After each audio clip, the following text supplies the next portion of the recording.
புரட்சி தமிழர் குடிமராமத்து திட்டம் தந்திட்ட வரலாற்று நாயகர் ஐயா எடப்பாடியார் அவர்கள் பொதுச் செயலாளராக தேர்ந்தெடுக்கப்பட்டு முதலாக தொண்டர்களுடைய ஏகபத்த வரவேற்போடும்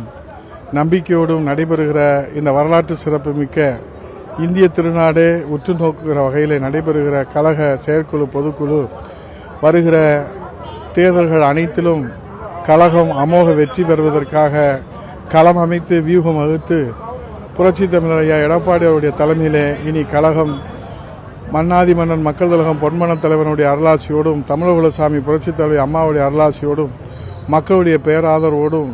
மீண்டும் அனைத்து இந்திய அண்ணா திராவிட முன்னேற்றக் கழகம் ஆட்சி கட்டில் அமர்வதற்கான அடித்தளத்தை இந்த கழக செயற்குழு பொதுக்குழு அமைக்கின்ற அந்த வியூகத்தை கழக தொண்டர்கள் செயல்படுத்துவதற்கான உறுதியேற்கிற ஒரு பொதுக்குழுவாக இது அமைந்திருக்கிறது.